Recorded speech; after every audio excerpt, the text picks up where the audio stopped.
The audio for that is Hello. so bad. Oh shit, I didn't know you were going right into it. No, I can start like now. Okay. Yeah. Hello. Good evening, everybody. This is our first time doing this, and I hope that it goes swell tonight. Um, my name is Derek, and I am joined here with Brian, Hello. and we are starting this podcast, NotSoGaming, for a couple of reasons. First, we think we are interesting and people should hear about us. Um, No, so we wanted to start this because we have a lot of very interesting people in our friend group with a lot of very interesting um, different interests, and we think kind of sharing that to the world and kind of talking about the news in that area and different things surrounding like card games when me and Brian will talk, different things like that. I think it'll be really unique. Um, so it's not just about gaming. It's more about the people of Not So Gaming, which is a gaming community that we started when I was in high school with some friends. And we picked up some people along the way. Brian is one of those people. I met him through Yu-Gi-Oh! And we'll talk about that. But yeah, well, let's Yeah, dive right and into it. Yeah. I think one of the better parts of this podcast is that we have a very diverse group of friends in terms of backgrounds and ambitions and hobbies. So there's a lot Mm-hmm. of overlap, but there's also even more kind of different approaches to things. And I think that's what really helps us get together and come up with some pretty interesting ideas. Yeah, and I think and one thing that's always really brought us together is like gaming in a sense. Like me and you met through card gaming when I was in high school Correct. with all my high school friends. Like the thing that we did was we had LAN parties every weekend. So like kind of everything throughout our lives has been gaming related. And so this kind of just is a way to kind of talk about that. So it's going to be more of like a conversation, not really like a news channel. And I think that's important because there's so many of those podcasts out there where you just every day get on and they talk about the news and things like that. So we're going to try to avoid that at all costs that we can. But Yeah, I think my philosophy is I don't want to change someone's opinion. I just want them to know mine. mhm. All right. So who are we? Like I said, my name's Derek. Probably biggest thing that I'm into is card games. I have like a TCGplayer store, so I run one on there. I just hit, or I'm about to hit 2,500 orders, which is pretty cool. Um, Congrats. What are we are, giving away? what? What are we giving away for 2,500? Giving away the shop, everything and the Oh, inventory. We're just giving it away. like New Game Plus. Exactly. Yes. So games that I've played in terms of card games, Yu-Gi-Oh! Physical, Yu-Gi-Oh! Magic, Pokemon, Force of Will, Warhammer Champions, the little bit of time that it was alive. Digital, Hearthstone, Runeterra. I played Gwent, Elder Scrolls Legends. That game I played for a little bit. It was cool. And then I'm greatly awaiting to play Flesh and Blood when it comes out, which is something that we're going to talk about today. And then Brian's played Yeah. basically the same things. Segue in. I'm also pretty excited for Flesh and Blood. Again, there's a lot behind that that's kind of affecting my decision. I started with Yu-Gi-Oh back in the day when I was a wee little kid. I had one pack of Metal Raiders, opened it up, and played with 9 cards. That was really the game that stuck with me forever. As I got older, I kind of branched off into different things. Magic and Pokemon obviously were the big two. As of late, I found myself more into digital card games, but not really PvP. More so things like Slay the Spire, Monster Train. I do like the card aspect of it, but there's a lot of unexplored territory in card games like that that really entices me. And there's also that collectability aspect, but not necessarily against physical card games. Just I strayed in a slightly different direction than Derek along the path. I guess completely like not on our schedule at all. But so with like a game like Monster Train, would it need to be a card game, or does making it a card game kind of just like make the experience better? I think inherently anything that has that kind of format where you're presented with an entity that does a thing, it's very easy to digest if you just call it a card. It's easy to look at something, give it a rarity, give it an effect, give it stats, and say this is a card. You could kind of call it whatever you want. And honestly, for a digital game, you could do seemingly anything with it, but card game in that respect tends to be very digestible, very familiar. And I guess it's more so just exploring the format in which those cards are played that gives these games their interest to me. Most card games are just, a symmetrical battlefield, symmetrical styles of play. Both players have a deck of X amount of cards with X amount of cards in their hand. And there's a lot that card games don't do that games like that can, that was a big draw for me. So what is it, Monster Train, right? Does that have a deck? Because I know Slay the Spire does. Okay. Yeah, there's similar games in the sense that you build a deck along your gameplay. You don't necessarily start with when you craft in a shop or anything like that. There's no packs to buy. It's all generated through the gameplay. And to me, I've always had a big draw towards draft formats in card games, Pokemon pre-releases, like Magic drafting in general. That's always been a really interesting format to me because there's that aspect of, everyone having an even playing field of cards to pull from, but there's also the challenge of knowing what cards you want to go for to synergize with whatever you're doing with your cards you get. You're not just given the same amount of cards and you make the best deck. You're given a specific set of cards and you have to make the best scenario with those. Yeah. No, I think that's one of the reasons that I really like the pre-releases. Like when they were doing midnight ones at Millennium, like we would go and I didn't have any real decks. Like I didn't play standard, I didn't play modern, or I didn't have a deck for either of them. But like when we went to the pre-releases, I just needed lands from a box and what they had, or what I got in my pre-release set. So like really, and we did pretty well at those. So yeah, I'm not big into meta deck building in games where there's that aspect of, you have to consider price, you have to consider tournament play, things like that. I'm not against it, but I'm no good at it. And that's why to be given a pre-assorted set of cards that's seemingly random, there's a cool challenge to me in having to overcome the challenge of making something cool with that. But also, I don't really have to worry about picking the best or picking what's relevant because I only have what I have. Yeah.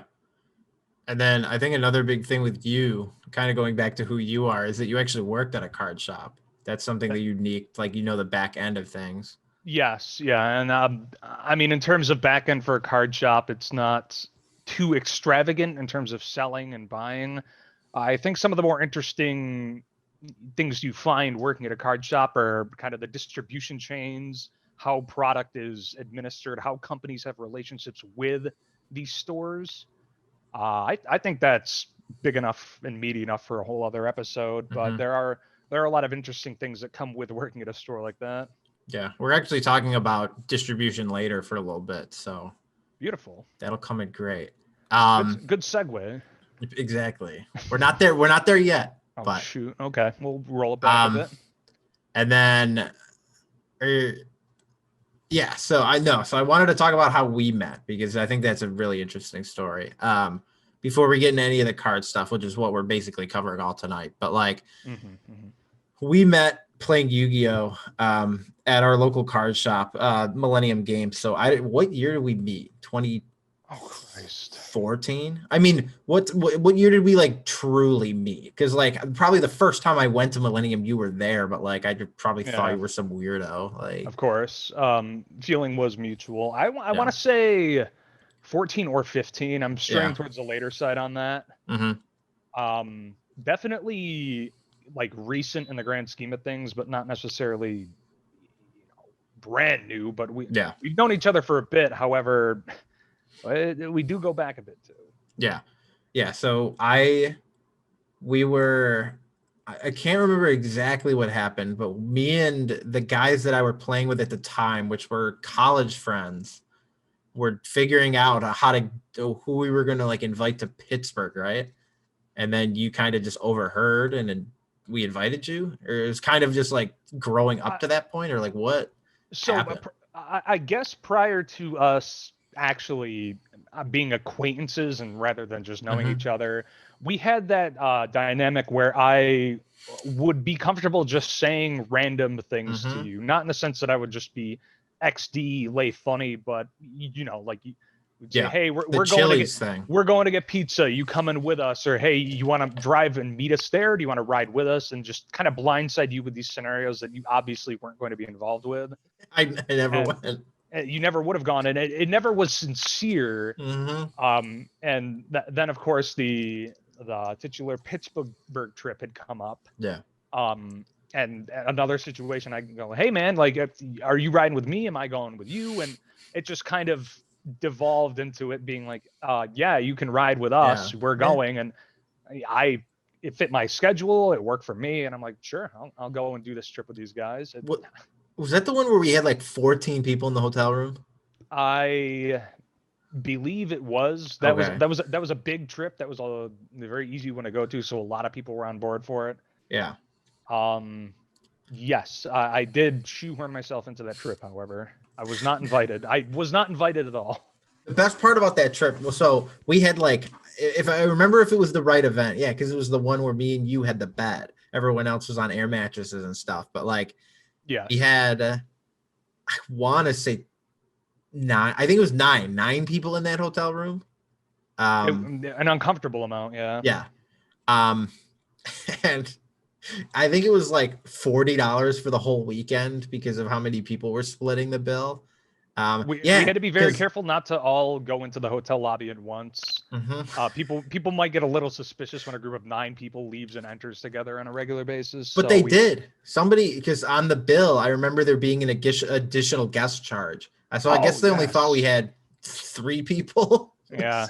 Instead of 9. We're not going to argue that charge. Yeah, it's like additional guests, just like. Yeah. But we'll pay it. No, because I remember Kai,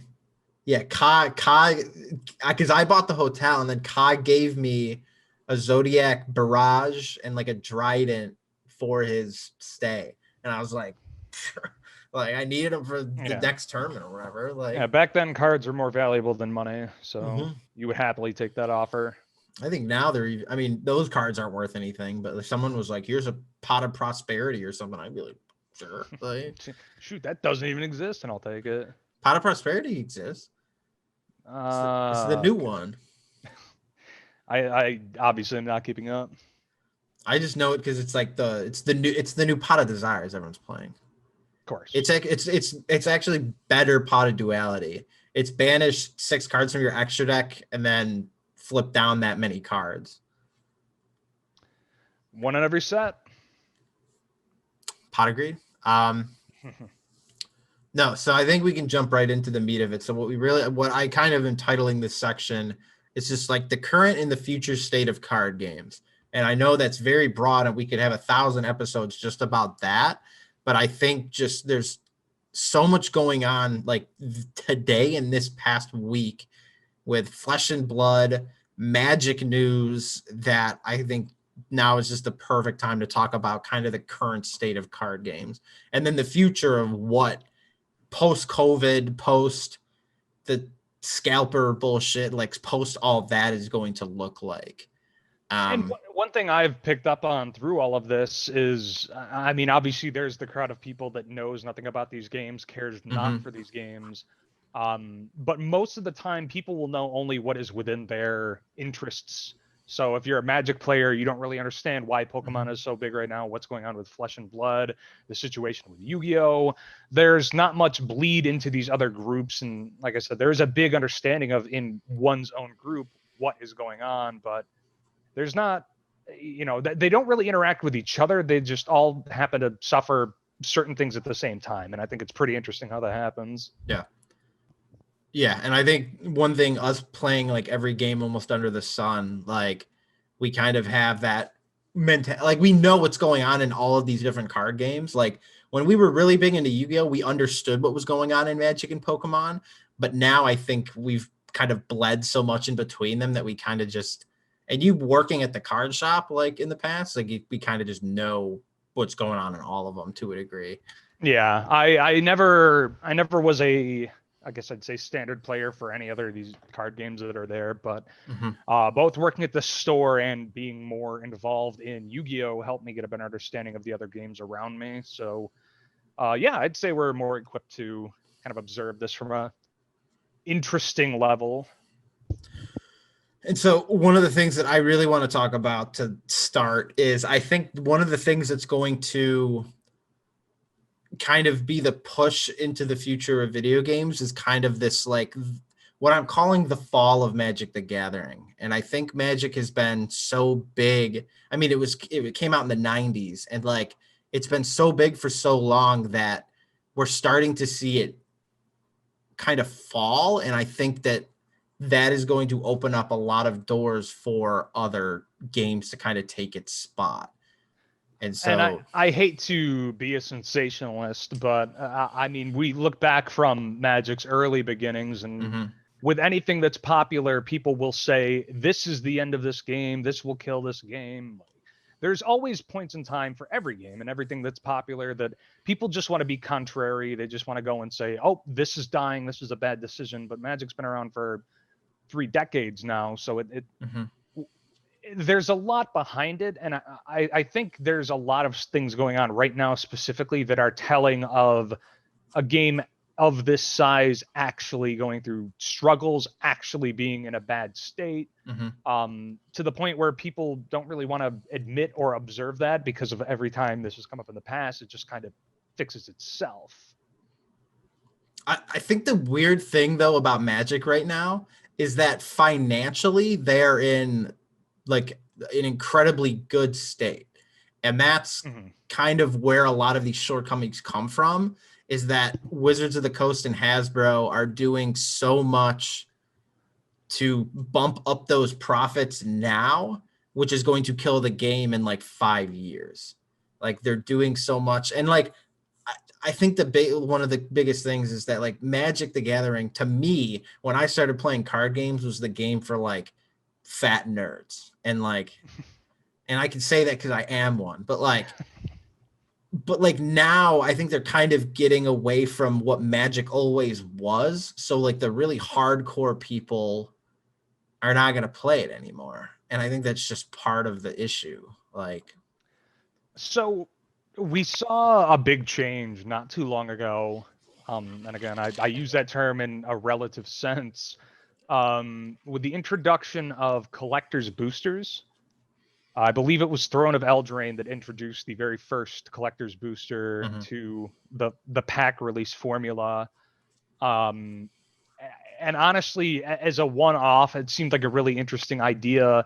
And under my first impression was that that was a single instance of that type of thing happening specifically for that pack. But lo and behold, every sequential pack that followed had a simultaneous collector's booster release. And before that, it was, I would say, collectible Magic products were very far and few. Magic's value came from a card being good and old and not printed frequently. It came from a sealed set being hard to come across just on its own, not with any sort of push or marketing. The collector's booster kind of turned that idea on its head and gave this arbitrary pack released in tandem with a pack you could get that was just inherently, I don't want to say better, more valuable, however, than a collectible. normal pack. Yeah. And that to me kind of shined a light on the direction they wanted to go with this. They introduced secret layers, which were, limited time drops for exclusive collectible cards. They introduced this collector's boosters, which had new and exclusive arts and prints and rarities for these cards you could get.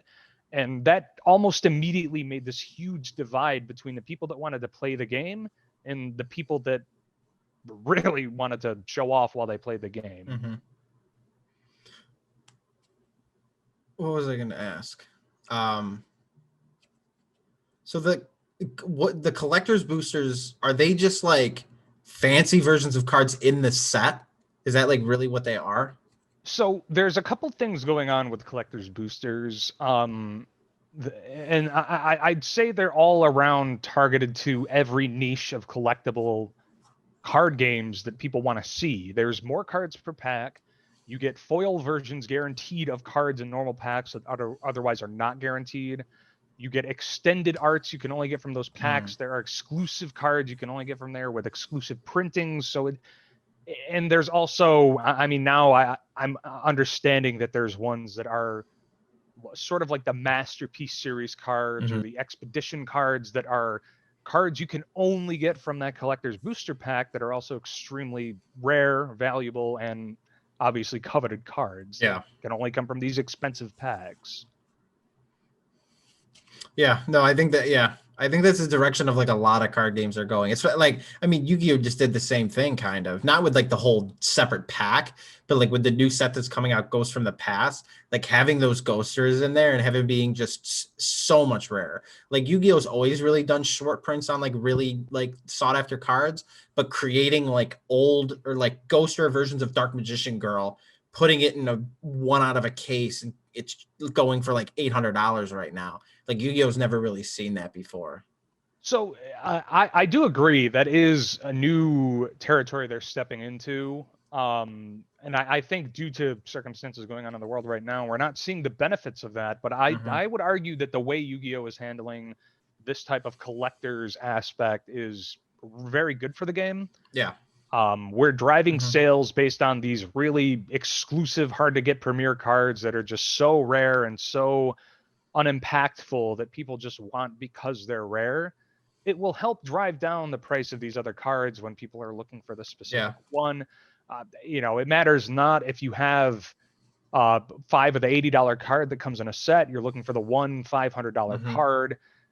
The supply and demand is what's pushing these, and with such a short supply of these, really like bumping it up to a tier above the best card in the pack. You want this card that isn't the best card, but it is shinier, it's rarer, just by what they say it's rarer. People Mhm. will want that, and it helps bring other cards into the game that other people otherwise wouldn't have. Mhm. I like that. I do like that. I do really also like how Yu-Gi-Oh has done like the prismatic secrets. Like within a core set, they have like you could have a secret rare that's like $90, but there's also a $500 version of it. Like that's not the only printing of the card, and you can't only play the $500 one, but like you just may happen to pull one, you may happen to not, but like you're Mhm. gonna either be happy or you're going to be extremely happy. Like there's really no like, oh man, I didn't open this one card because of just how rare they are. But I think that having that option to play the really expensive one or the $2 secret version of it, like I think that's a great way of also doing it. Yeah, I like I was saying previously, I think that brings a lot more benefits than people can realize. Yeah. There's a lot of distribution and manufacturing issues with card games all around that make it difficult to see the good parts of that, but I can't imagine what prices we would be seeing if they weren't the way they were right now. Yeah. And then I think another thing, so going back to like the fall of Magic, so I was actually at work today and I had like my break during lunch and Mhm. I opened up YouTube, and one of the things, so I like watching alpha investments. I know you may have a different opinion just based on like your opinion on him, but like I like his videos and I think that he kind of speaks his mind on a lot of things. And like the one that I saw today was like recommended from like 2 weeks ago or something, but it was about Hasbro's distribution of Magic the Gathering right now. And I had no idea that any of this was going on. The stuff with them sending everything to Amazon instead of local game stores. Have you heard anything about this? Yes, that was a struggle back when I had worked at Millennium Games. They were very, I guess I'd say, reserved with giving us as much of the Mm-hmm. benefit of the doubt that we had. It was difficult for us to get an amount of product that was, lucrative for a store of our Mm-hmm. stature to get.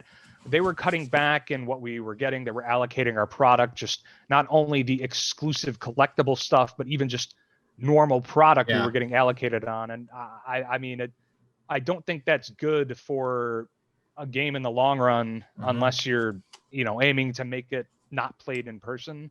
Mm-hmm. Without a store to play at and host these events, it's very difficult to get people buying that product.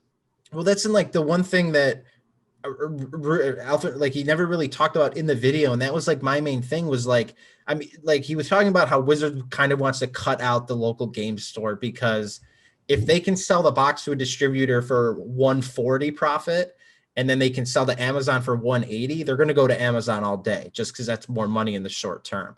But Of like getting course. rid of these card shops, like the game won't even exist. Like people may still buy it to play in like their room and things like that with their friends, but like at the end of the day, these card shops are what made these games big.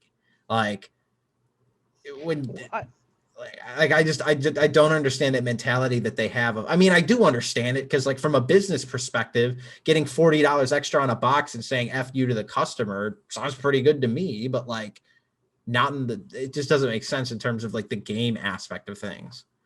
it's a difficult line for these stores as well, because with obviously a low supply of product Mm-hmm. coming in, you'll need to increase the price to Yep. either make up for the difference in the cost margin or to kind of slow down the selling to a point where everybody can buy it at the price they want. Mm-hmm. If you circumvent that and just say, hey, it's on Amazon for this, you can buy it, order as much as you want, we don't care, Mm-hmm. then you forget the bad PR of someone saying, oh, this Magic the Gathering product is overpriced compared to this other one, when it really is just a store doing what they have to. Yeah. Yeah, and I think that I think all of these things, like Magic is not going anywhere in the next week or so. But like, I think if the stores slowly start to realize that carrying Magic the Gathering is hurting them, while they have other options like Flesh and Blood, Force and Will, Yu-Gi-Oh, Pokemon, I think a lot of these stores may try to start converting their like inventories and their players over into those games. Um, just because I think Magic's just doing, they're shooting them like they're not just doing one thing wrong, they're doing so many things wrong. And That, and I think we're coming on a bunch of good games that are doing a bunch yep. right. Have an opinion on it if you want or whatever. I think the Digimon card game is in a really good spot too. Just kind of as a alternative contender to Mm-hmm. what is out there. Compared to the other Bandai card games that have come out, I'd say Digimon is there's a good overlap of people that enjoy Digimon and that would play a card game. It's a pretty beloved franchise by those who enjoyed it, and honestly, from a card game perspective, it is very approachable, and the game itself is pretty well designed. Mm-hmm. So I can see that being a big stand in the market. Flesh and Blood, I think Legend Story is holding their worth with this Mm-hmm. game. They have been on point with how they're marketing it, how they're developing it, how they're holding it against these other games, and I think that's why um, not only does it really magnify how bad a game can get when other people that are hardcore players of your game, like Magic, are saying, "Hey, check this out," but it also kind of shows what they're doing right. And I Mm-hmm. from both sides, I really didn't expect anything like this to come out of the woodwork, but Yeah. lo and behold. I think, yeah. And I think I think looking at the way that like the current card game industry is going, I think Flesh and Blood is definitely the new, I don't want to say flavor of the month because I don't think it's going to go away, but I think it's definitely the new thing that's going to start carrying some of these game stores. Um, I think that just everything that they've done so far um, is exactly what they need to be doing. I mean, they had like they really not have had like a competitive scene in the United States yet just because of COVID, but like with the way that it's been building and the way that so many people are starting to back it, when COVID ends and these tournaments and the big YCSs and things like that start up, there's going to be Flesh and Blood tournaments. Like stores are already having them down south and like all over the place, but like these big ones, I could 100% seeing them just being huge. Like, Oh yeah, absolutely. I think specifically for Flesh and Blood, it entered development and hit the market at probably the worst possible time a game could. And coincidentally, I'm going to say that did a lot for it in the long run. yeah. But you did not hear about this game when it first came out. I'll never Mm-hmm. forget the welcome pack we got when I was working at Millennium Games. This was, it feels like years ago at this point. We received a package from Legend Story Studios. It had a few posters, it had a how to play guide, a couple intro decks, and that was in the garbage. And I said, "Whoa, hang on a minute! I'll try anything once." Mm-hmm. I obviously the garbage was a mess here, else I wouldn't have taken it. But I picked it out of the garbage. I said I was taking it home. I opened one of the decks and I looked at the cards, and it seemed pretty cool. Very straightforward gameplay. Didn't think anything of it at the time, but that's kind of where we were at with that. The original drop of that product was kind of a drop in the bucket compared to what we have now. Exactly. I think that, yeah. I mean, they started kind of really, like, the game really kicked off in New Zealand during like late 2019, beginning of 2020. And like, we really have not seen it really blow up in the United States, other than just the scene that's going on right now with just people buying out boxes and boxes and stuff, and what we're seeing with like the new Monarch set coming out, just people buying it out and scalpers getting into the game. But like, everyone that's played it and not just been like a scalping piece of shit has said that they really enjoy it. And I think, I mean, obviously that's number one importance, is the game Right. enjoyable. But looking at like, just looking at the tournaments that they had in New Zealand, like back when they started, like they had a national championship, albeit online, like you could watch it on YouTube. Like, it was very small. Like, they still had like a national championship, and they gave prize cards. They gave like the gold foiling versions, or the gold cold foil versions of cards, which I think one's going for like $50,000 or something right now. Like, they're obscenely how expensive these cards are. But like, they're doing everything that kind of leads people to want to play it. Like, the game looks cool. Like, the artwork is not, like, to me, I think, and I think this kind of goes back to, this is what I was going to say about Digimon. So Digimon to me is not enticing. Like, I don't want to play Digimon because I never liked it. I never got into Digimon.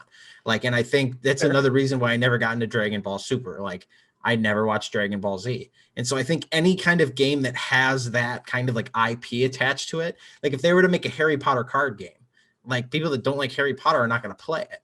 And I think that's one thing that. What if it was the best realization of being a Hufflepuff you've ever witnessed? I would buy out every pack. No, That's what I'm saying. Everybody has their draws to their games. I do agree with you, though. It's very difficult to want to approach something that is something you don't really care about. Yeah. And I'm on the same boat as you with Dragon Ball Super. I had many of my friends that, they played that game and they enjoyed it thoroughly. They say you should try it. You'll love it. I didn't, solely because it was a Dragon Ball IP game. As a kid, and burn me for this, but I didn't really care for Dragon Ball Z, Dragon Ball anything. I from the beginning always thought it was kind of cringy, in a sense. So I'm not a fan of it, and I guess that did play into me actually giving Digimon the time of day. I guess my point simply would be, it's difficult to get a game running and get people on board that has a franchise tied to it. And I guess I'll add the flip side.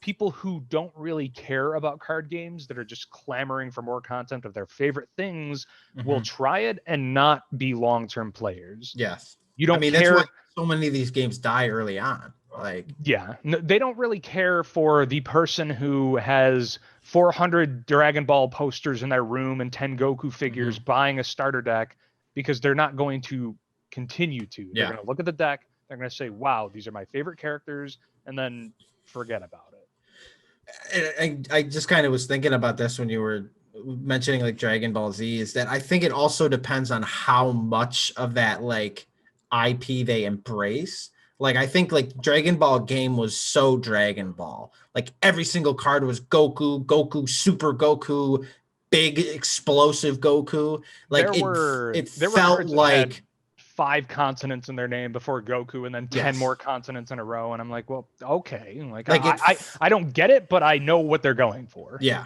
Like, it felt way too Dragon Ball, like, fanny. Like, but like with a game, like I never really played Pokemon, like the video games, as a kid. I played Diamond and I loved it, but like I never was really that person. I played mostly like strategy games growing up, but like when like I played Pokemon, I didn't feel like a Pokemon trainer. I didn't feel like, obviously you're playing one Pokemon, but like it really did not feel like a Pokemon. And that's kind of also like Yu-Gi-Oh. Like Yu-Gi-Oh at the point now, like follows the anime in terms of like game mechanics and stuff, but they just like throw random shit out their ass where they're like, you know what, we'll make a like True Draco deck. And like True Draco may be in the anime, but like it doesn't feel like the cards don't look like anime stuff. Like Yeah. some of them do, and like the weebs can go play those decks, but like the more competitive players, like I know a lot of the big Yu-Gi-Oh players don't watch the show. They just like how the game works and they like the cards and how they feel. But like when you look at a game like Dragon Ball, I feel like that if you weren't a fan of the show, the time that it came out, you just weren't going to get into it. Yeah. Well, and I mean, I'll say this about Yu-Gi-Oh! It's tough to say, it's a chicken or egg situation. Is the show important because of the game? Is the game important because of the show? It's difficult to say, but I mean, from the beginning, Yu-Gi-Oh! Was a show Yeah. based off the card game they were making as a marketing tool. Every game had one back then. Every game has one now. You'll see Bakugan with a show. You'll see Beyblade with a show, and it's a marketing tool. However, I think as a standalone franchise, Yu-Gi-Oh has enough there that you don't need the show, and it does a successful job at marketing. It gets people excited for cards and decks and characters that otherwise would be unimportant to the game you're playing. So I would consider that a positive sample of that type of thing existing. I mean, it's also a show about a card game.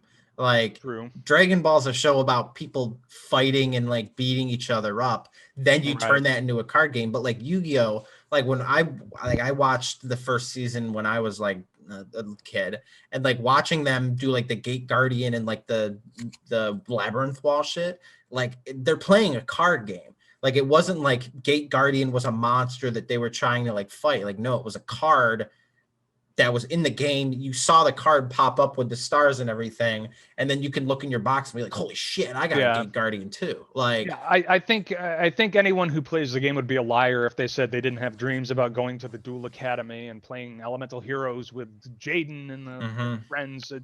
It's one of those things that as a kid you watch the show, you get immersed, and you say, "Wow, I too can play Dark Magician and feel like the Pharaoh Atem." So you're right in saying that it's not a show about something else. It's a show about the thing that they're trying to make you do, and that works. I was a big fan of the show growing up. I didn't really care about the first season, but I watched religiously Yu-Gi-Oh! GX 5Ds, and through my time playing the game, I found myself being less interested in the show, but still having that interest in the game. And I think that was what ultimately pivoted me from a hyper casual turbo nerd who had Yu-Gi-Oh! Everything to just someone who played the game and wanted to be successful at it. I think they also did a good job kind of breaking away from the anime. Like obviously they still have to connect it because the more casual player is somebody that watches the anime. But for a lot of like the really hardcore players, the things that they were doing and like reprinting things, having YCSs, things like that, like they didn't totally make them about the anime. Like but at nationals, they have like the voice actors and stuff like that. So like they still kind of bring the anime in and people still care about the anime and things like that. But you're also still at like a very competitive national scene.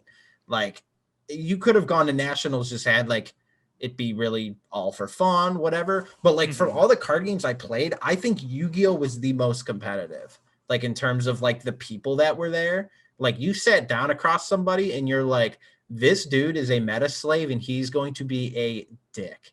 Like I never really got that from another game. And that's just kind of like what Yu-Gi-Oh! Did to people. Yeah, I will say, bad stereotypes about whatever card game aside, Yu-Gi-Oh! Did have kind of a reputation for having players who were eager to cheat, eager to be rude, and just to be unpleasant. And that was my experience too. One of the big things that made those events, I don't want to say unenjoyable. One of those things that made the actual tournaments at these events less enjoyable was the fact that you would get these players that, at the end of the day, both you and the person sitting across from you want to win that game. But you would get these people that took it more seriously than you, wanted it more than you. And I don't think in a card game that's where that's called for. Obviously, in any other game or any other type of challenge, sport, you name it, wanting to win more is objectively the best thing to do. But in a card game, there's a lot of factors that don't really have any control. Yeah. Like the way your deck is shuffled, the cards you draw, the cards your opponent gets, that it leads to an experience that is going to happen one way or another, regardless of how you treat it. And there were a lot of people that just didn't care to treat it with respect. Yeah. It's kind of weird too, because like Yu-Gi-Oh is it feels like the kind of game where that wouldn't be the case. Like people wouldn't take it as seriously because like one of the differences, I guess I'll compare Yu-Gi-Oh and Magic in the sense, is that Yu-Gi-Oh, the prizes are very distributed. Like when you enter your national tournament, you get a mat, you get sleeves, and then if you win, you get a prize worth like $2,000. Let's just put like a face value on it. Magic is very like not distributed. Like the people at the front, the people that win, they get all the prizes, and then you don't really get anything on entry. So like that's the kind of game where like winning means a lot. But Yu-Gi-Oh, like the person that got 5th place in the 10,000 person tournament got the same exact thing as the person that got 10,000. So like I guess it's kind of just the mentality of Yu-Gi-Oh players, because you either like get 1st, 2nd, 3rd, or you get 4th through 10,000. Like there's really no breakdown past that. Well, that and the barrier to getting, at least previously, an invitation to play at the national tournament was a bit high before. It was a very big challenge based on the event you were at. I mean, in a game of 128 players, you would have top 32 of them are able to go to the national event near the end. Yeah. I mean, but so, it used to be like top 4. Right. So, I mean, even at 32, that's still, you have a bunch of people there in an event that you may or may not be able to make it to, all trying to get an invitation to that tournament. And that was really kind of the sweet spot. You obviously weren't going to that tournament to win. You were just going to it to be a part of that event, the Yu-Gi-Oh national tournament. And you could go, but without an invite, you were, it was definitely more embarrassing than it was fun. Yeah. Yeah, when they go Yu-Gi-Oh players round 1 and everyone goes sits down and there's like those 5 people standing in the middle of the aisle, like, ooh, that person didn't get their invite. Like, yeah, two of them are talking to each other about anime. One of them's trying to trade kids for their cards that are too expensive. Yeah, someone's running around trying to sell all their stuff to different vendors. Like, how much will you give me for this? $10. Okay, let me go to the next one. How much for this? $10. Like, somebody give me 12. Like, I mean, yeah, no, that isn't exaggerated at all. I mean, going to a Yu-Gi-Oh tournament is exactly what you will see. You will see everybody sitting down about to play, and then you'll have 2 guys sitting there with their backpacks on their front talking about the anime, and then you have somebody running around to the different vendors trying to sell stuff. Yeah, it's a unique experience. So, and then I think we should definitely talk about Flesh and Blood, which I personally am really excited to play when stores open up again. But the game to me, so the only way that, like, the way that I've experienced so far is selling your stuff. I have experienced it in that regard. I have not played a single. Tell us about your, I guess, take on selling these cards right now, because obviously as someone who runs a store of your stature, you meet all kinds of selling and all kinds of people, but this obviously has to be something pretty big for you, yeah? Are you talking about the Flesh and Blood or just selling in general right now? I mean, I guess both.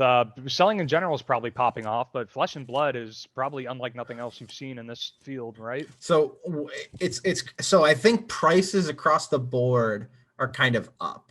Like commons are obviously going to be common prices, but like when I went, because when COVID kind of like really hit, I shut down the shop for a little bit just for everyone listening, just to kind of set the stage. So I opened it up within like the last month. And so I completely went through and I basically did a whole audit of everything that I got over here. So it's roughly like 12,000 items. So not a huge amount of cards, but a good enough that you're like, oh, he's going to sell a little bit.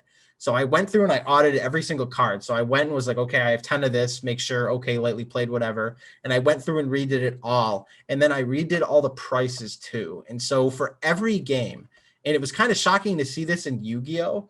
Cards that were like, I guess a perfect way to put it. So a secret rare, yesterday, I sold 3 secret rare trade-ins from Legendary Collection Kaiba. Something that in the past I would have traded for somebody at a value of like $3 a card. Yesterday, I believe those were $2 when I originally obtained them. So we just sold them, 3 of them last night for $14 a piece. That is a card that I did not think was going, like, when I saw the purchase of like $52, I was like, what the hell is this? And I was like, oh my God. Oh no, they were like, I think they were $18 a piece. I think that's what it was. Yeah, it was like $54. Well, and I'm like, what? I'm like, secret rare traded. I'm like, it's being played right now a little bit, but like, that's the kind of card that you don't think is going to retain value. Just, I mean, they have a zillion different trades. Yeah. For context, trade-in is a very, very, very common card. It's been in multiple decks, packs, sets. I mean, even this one, for an example, was in a box set that was very popular. It was $2 at that time because there were so many of them floating around because it was not popular in that set. And it was, I mean, everybody was opening this set for obviously more popular cards. So this is not a card that is hard to come by. Yeah. I mean, and then when I was going through the prices, the way that I do it is I set it everything above $1 because I have the minimum set at 99 cents. And if I had the prices at that, it's like 4,000 pages long. And I'm like, I'm not going to deal with that. So like, I always just do $1 plus, and then I like update all the prices that way.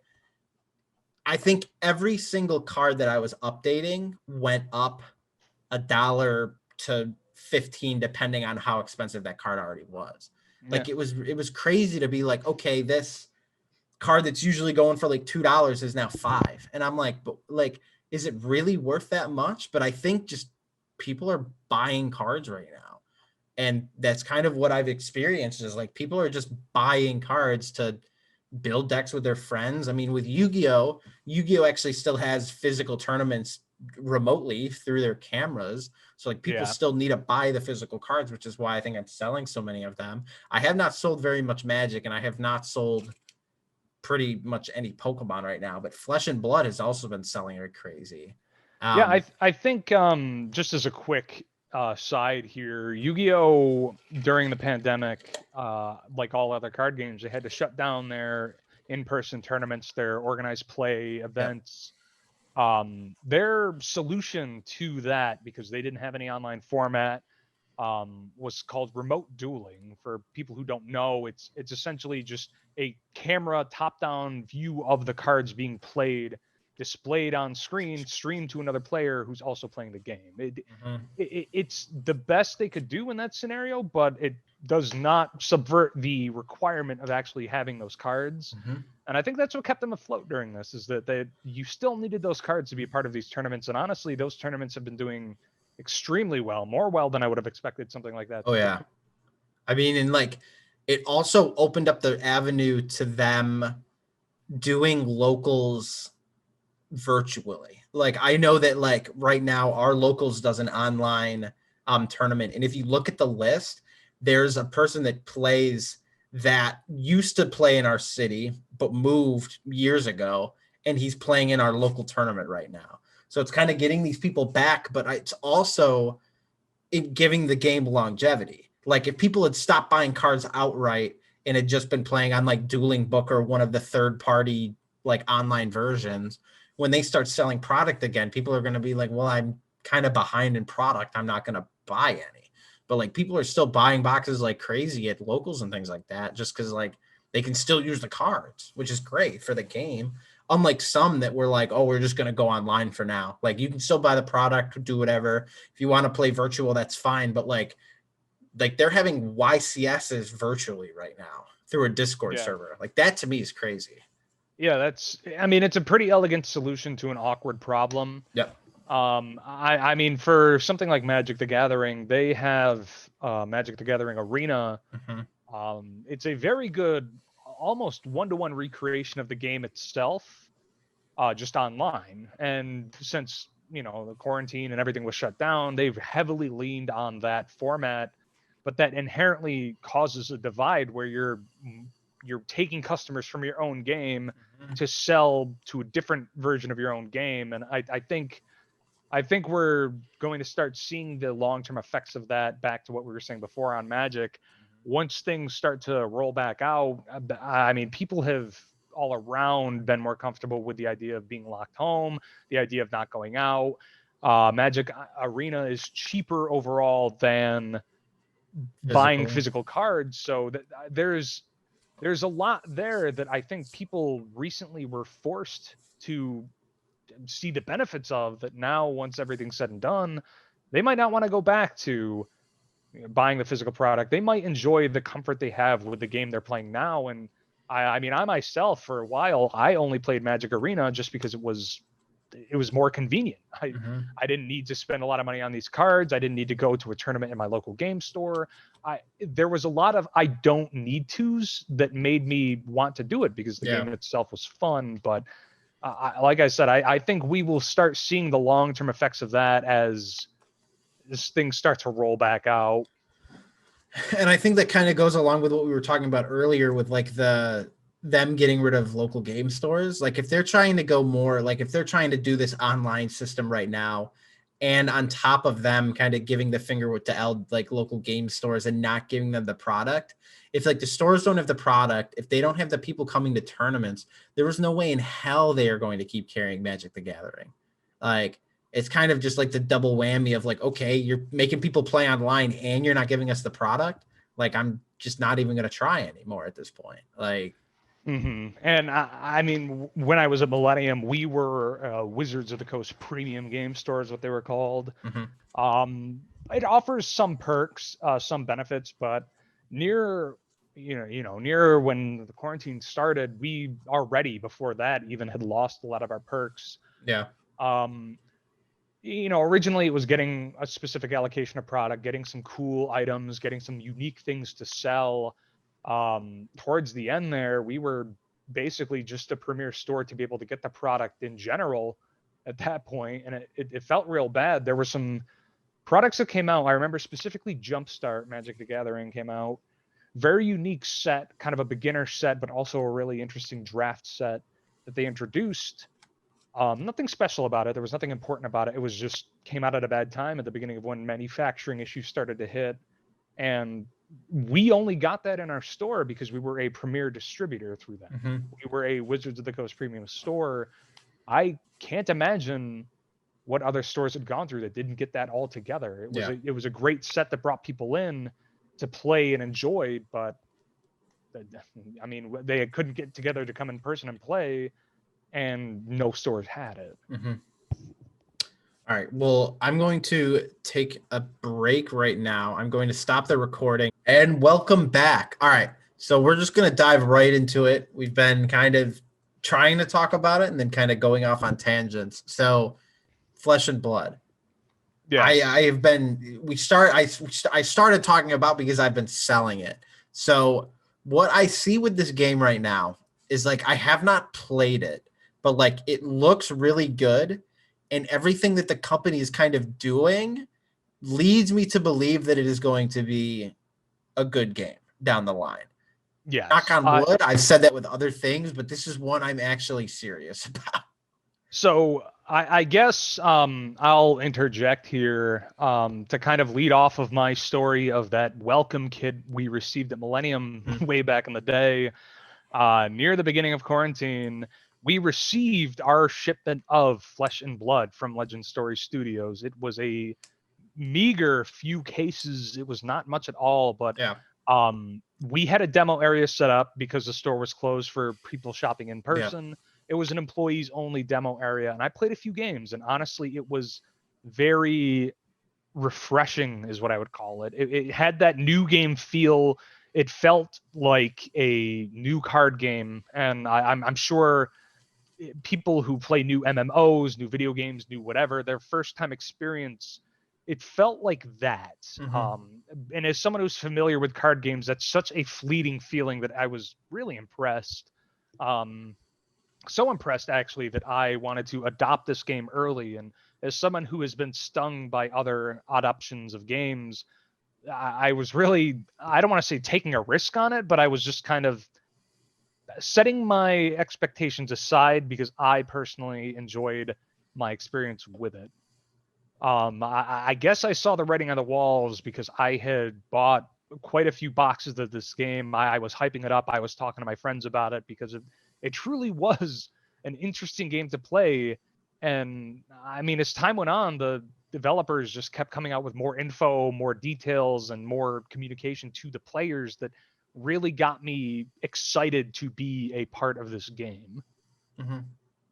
And like, I mean, when you say that you bought into it, I mean, we took the risk with playing Warhammer Champions. We were founders of that game because we thought that it was going to be cool. We had the demo guy come in and show us the game. It was really cool, but they just about fucked up everything that they could with that game and it died. But with this game, like you took the risk of adopting it by buying what, 6 alpha boxes of the 2 different sets? Yeah, so at the time I had fallen in love with the game. I had purchased 2 boxes of their alpha set, Welcome to Wraith, Wrath, I don't know how to pronounce that, and 2 boxes of Arcane Rising, which were respectively the first and second set they released.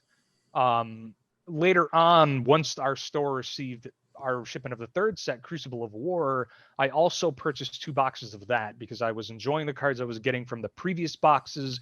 I enjoyed the gameplay. Everything was so just immersive and interesting. It was a far cry from card games where you have like the spitting shadow demon and the omniscale dragon, where all the cards were literally just headbutt and butt slap, big punch, like exactly. The cards were all just bludgeon. And what does it do? Well, you bludgeon your opponent. Pummel, just like a hand. It's just like a club. Yeah, head jab is a ninja card, which that to me, and all the cards have these really kind of in a vacuum. The effects follow their specific guidelines. I think with the upcoming set Monarch, and we can go into that later. I think with the upcoming set Monarch, they really are exploring the design space they've set for themselves in a way that doesn't push boundaries. Very interesting in my eyes. But yeah, I bought in 6 boxes of this game from our store when we didn't have much, but I was sold on it.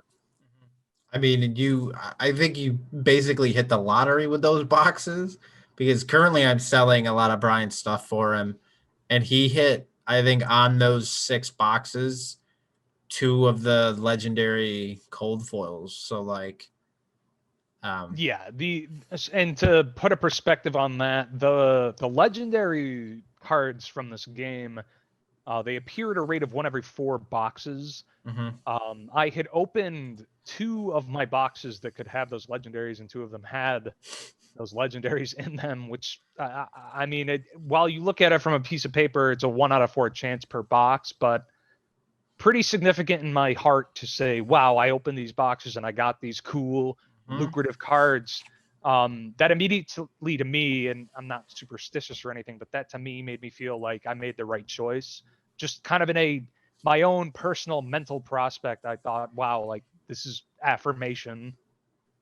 Yeah. So at the time you told me to buy the box, and instead I bought the Toon Chaos thing. If I had bought it, I wouldn't have pulled shit. I know, like whoa, a legendary. I would have been like, I got what is this, majestic? Like, yeah. Oh, I got 3 of those. Like, cool. Like, yeah. I do to this day I do think it's interesting though how you were one of the big people that I tried to bring into this cult, that I tried to sell on this before it was big. I went to you and I said I have this game, I think it's interesting, I think it's fun, and I really want you to try it out with me, and you would not have any of it. Well, I told you, I said I will start playing this game when it is on TCGplayer, because it's like, I was like, I will play this game when it's on TCGplayer, because then if for some reason it goes down or I don't like it, I could sell the cards in my store. But it wasn't on TCGplayer at the time. When it did Right. get put on TCG Player, it was already hype as fuck, and it's actually on the front page of TCG Player now. That's That true. is a good sign. That's true. What Yes. did it kick off? I think it kicked off Dragon Ball. Yeah, it kicked off Dragon Ball from the front page. Yeah. But like, I mean, the game literally started on the front page of TCG Player. Like, Yeah. I think that it's a 50-50 spread of what caused that to be such a big hit on TCG Player, at least. 50% of it is Legend Story Studios being so, I want to say they are withered when it comes to their community and their sellers and what the game is supposed to be. From the beginning, they have done nothing but communicate the rarities of cards, what their intentions are, how they'll reprint their cards, what rarities mean to the player. It was kind of jarring to see such a company be open and honest about that in a society where laws are being made to make companies tell you what you'll get in your Overwatch loot chest. It's just, it's so strange to see a company say, you'll get this 1 out of every 4 boxes. We printed exactly this many of this box. And I think that's a good sign for them to be able to get that sold on TCG Player. The other 50% is that the sentiment I had with this before the game really popped off, many people adopted at a time when Magic was looking bleak and grim. And, you know, there was a lot of controversy that we can get into at another episode surrounding Magic at the time. Players felt detached, players felt unheard. One of the biggest phrases that was being thrown around in that community was the product is not for you when it came to these collectors products, to VIP exclusive. So people felt detached from the game they loved, and that was when people found Flesh and Blood, which was, I don't want to say an alternative to Magic, but it was another interesting, fun, interactive game that was made by people that wanted these players to enjoy it as opposed to wanted to just get their money. And don't take that the wrong way. I know Legend Story Studios wants money. They're a company. They're looking for money at the end of the day, but they know, I feel like they understand that they have to keep getting it. Yes, you can get money once, but you need to make players want to spend that money, and that's what they're doing. And I think kind of looking at like the Magic versus this game kind of thing is that I don't want to say they're similar, but I think that they're very similar in the fact that they are just very fantasy related.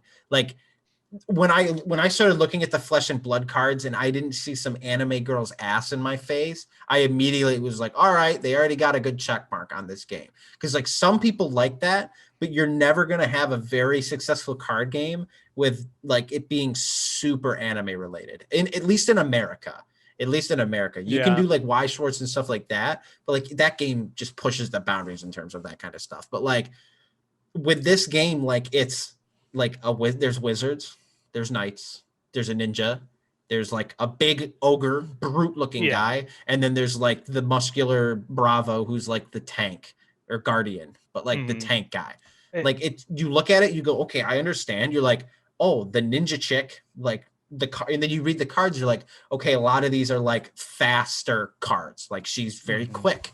And then the guardian is like, he has big hammer and he does one big thing and it goes boom. Like you're like, that sounds pretty cool. Like I think they did a good job of emulating that old school Magic the Gathering feel, just without like the dragons and goblins and shit. They have wizards, they have ninjas, they have, you know, all of these really, I want to say traditional fantasy classes, but they also have a very well drawn out universe that they exist in. And I mean, the game itself, like we said before, the cards are just hit with hammer or like ninja star attack, and nothing is over the top, nothing is like the god of the seas that comes above and draws 10 cards from your deck. It's just very, I think, wholesome would be the way I would describe it in terms of card games. Like there have been card games that the first set they try to do way too much. I am not getting that vibe from this yet. Like No, they can get to that point. They could print things that are just absolutely ridiculous, but like having in the first set a card that's just pummel, deal X damage, do this much more damage if you do whatever, like things that simple, it's easy to understand, and it allows for growth. Like you do not want the first set of your game to be over the top, massive god this, god that, destruct, like you just want it simple. And so having Yeah. the structure deck literally be like, you're a character and you have armor on and you have a weapon and you're going to swing that weapon with different moves and hit them. You're like, okay, I can understand this from a sense of like, it's two people dueling or fighting. And like, okay, that's simple. Like, I think that they're just doing so much right with this game, and looking at like the selling piece of it, the money is coming to the game. I think right now, looking at the prices of things, I think some of them are a little insane. But then when I think about it, they're really not. Because like, if this game picks up the way that people are thinking that it will, these early alpha legendary cards and things like that, like we did the math of like one of the legendary cards, we roughly came up with, there's like, say like 850 of them. If this game Yeah. picks up and becomes the new Magic the Gathering, having one of those alpha cards makes you like one out of an 850th. Like Yeah. that to me is crazy. Like, Absolutely. And I think that to me is the most valuable thing this company could do. They're being so transparent and saying like, hey, we understand that one of the fun things to play a game for is cloud, is the drip, obviously the chase. You want the best cards, you want to be important, and having a card of that stature is essentially a piece of history. I mean, and I hate to make this comparison just because it's so shallow, but you look at the Black Lotus from Magic the Gathering, and that is something that people didn't really see coming. It just kind of happened. And same with the Mox cards, same with the all the Power Power Nine. Nine. Yeah, the Power Nine. It really was something that they just did, and card games weren't a thing back then. So you obviously didn't really expect things to go the way they did. Now that card games are established as a sustainable franchise, a sustainable thing, everyone wants to replicate that. Everybody wants their Power Nine. Everybody wants their alpha set. And I think Legend Story Studios just coming out and saying this is our alpha set and this is how we're doing it, it kind of expedited the process of saying, oh shoot, this is a rare card. This is an important card. They were very straightforward in saying, this is how we're going to reprint these cards. These are the ones that are important. So it let people really focus on what to do instead of the speculative marketing, instead of the, well, maybe I get this card because it's good. Obviously, you have the alpha cards that weren't their big focus, like Enlightened Strike and Tome of Fyendal, that were kind of big hitters that they didn't outwardly say this is important, but that will happen with any game. Yeah. For them to say this is an exclusive rarity that comes in our first print of the product. They are very rare. They are very cool. I think it was very easy for people to just hop on board and say, shoot, I want in. Yeah. Before waiting for that to get to that price, people were just eager to say, I'm at that price now and I want it. Yep. And I think one of the cool things about that is that from what I've been seeing with this game and like just looking at these cards and like the ones that I've been selling, like you can play a deck, and like this is one of the great things about this game is like you can play like a meta deck if you like a meta deck for say like $400, like, or you could play that deck for 30,000. Like if you really want to spend the money and you really want to get those clout cards and grade them and things like that. I mean, I think that's just such a big piece of it is like, you don't need to spend an arm and a leg to play this game. Like you can play it with like the unlimited common cards are like a quarter a piece. Like, but the first edition ones are a little bit more than that. Like I'm selling them for like $1, $5 a piece kind of thing. But like, if you want to play just with unlimited stuff, like the boxes are $80. Like the unlimited boxes are $80. Like, yeah, no, and they did a pretty interesting thing way early on that I wasn't really expecting. There was a card in Welcome to Rave, their first set, their premier set, called Fyendal's Spring Tunic. I mean, from a design perspective, it's a very good card. It's a generic card. It has a very powerful effect. It fills an equipment slot that not many heroes have their signature thing be in. So there was a lot of draw to this card. Obviously, with their reprinted first set, the Unlimited Edition print, it was in there, same rarity, just not in the same foil. So obviously, it's a bit cheaper. Still just as big as a card. So their third set comes out. We go past the second. The third one comes out, Crucible of War, and they reprint that card in that set. It is still a rare card, but it has no foiling. It's got nothing special. They reprinted it and they outwardly said, people want this card. We want to make it still pretty hard to get, but we don't want people to be unable to get it. Yeah.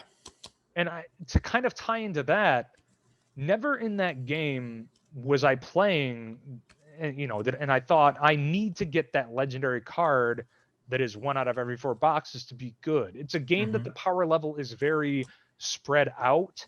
And I think you get an edge up by having these expensive, cool legendary cards, but never would I play the game and say, shoot, this deck stinks without that card. I'm not hurting to get that $500 final spring tunic. I'm not upset without the $600 grasp of the Arknight. You can play without it, and I think that's why this game has such a big future, is because the collectible cards have so many layers before you get to the point and say, do we even want them? Yep. Yeah, and I think, what was I gonna say? Crap, it's gone. What was I gonna say?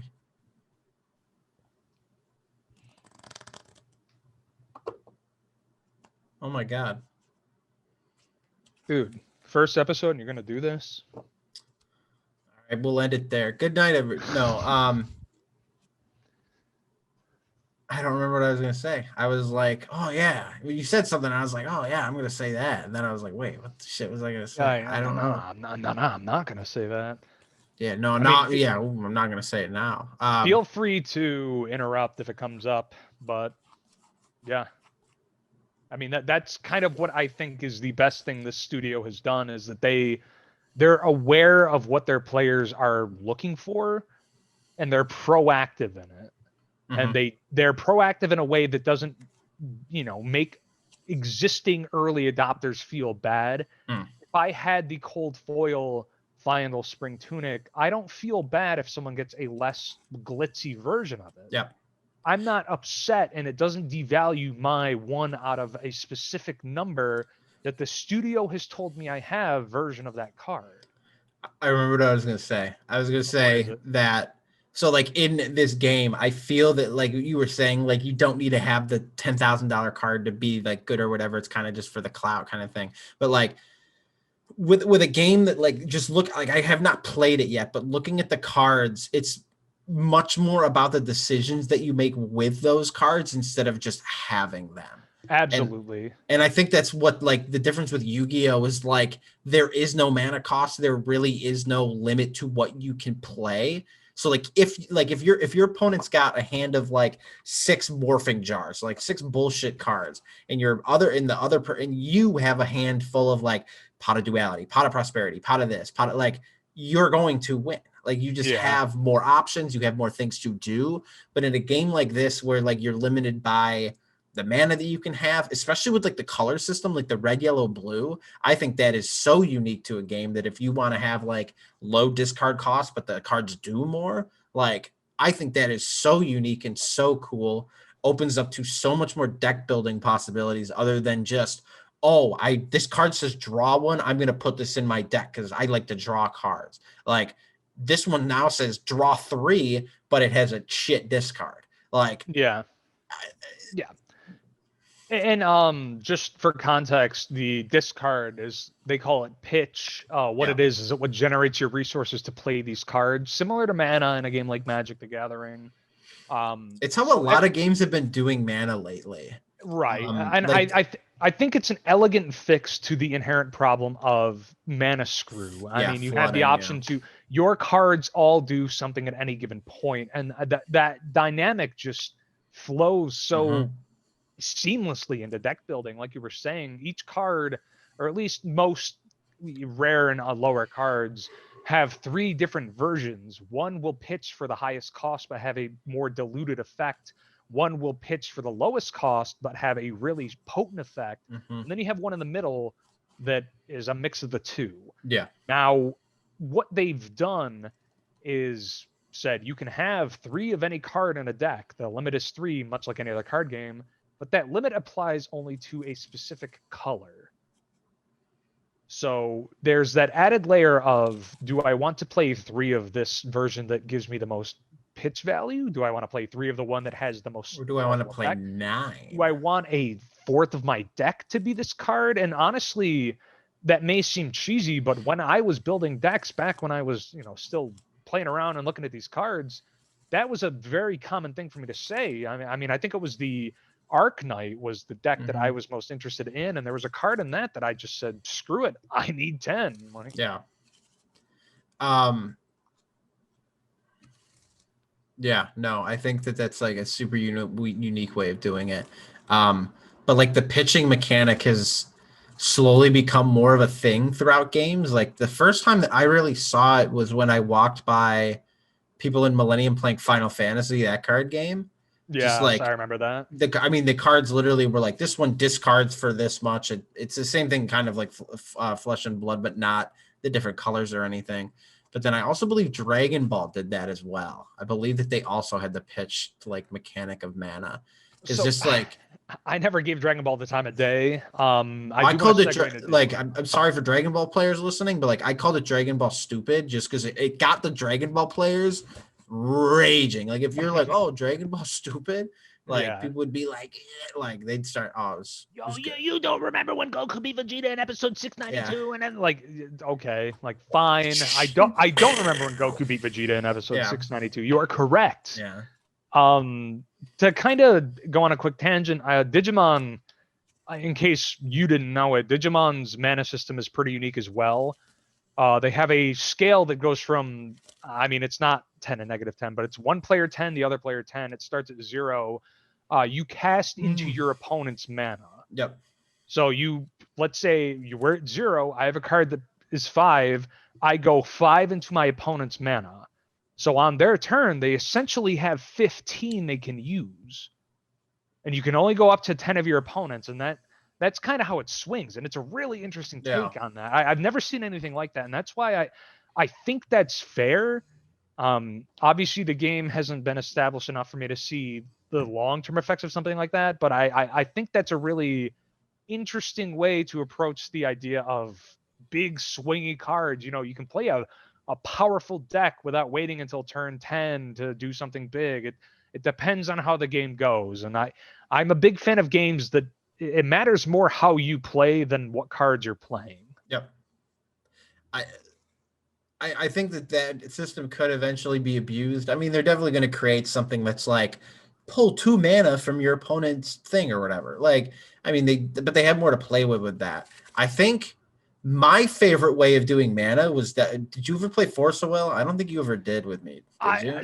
I never played it, but we did have brief and far conversations about it. I remember I was speculating what we could do to design a card game way back, and I proposed something to you. I don't remember what I said, but you said, no, that's how Force of Will does it. Well, what did I tell you? Because so Force of Will, the way that they do their mana, so Magic obviously is your mana's in your deck. You have the chance to get flooded and things like that. But so Force of Will is kind of like always playing Commander. So you have your Commander in the middle of the field, and on one side it just has like the character, but on the other side it has the card that you summon. So what you can do is every turn you can either like block, or what you can do is you can summon it if you want to by paying its mana cost, or you tap it, which means it can't block, it can't use its effects, it can't do anything, and you have a separate deck off to the side which is 10 mana stones, and you flip the top one over.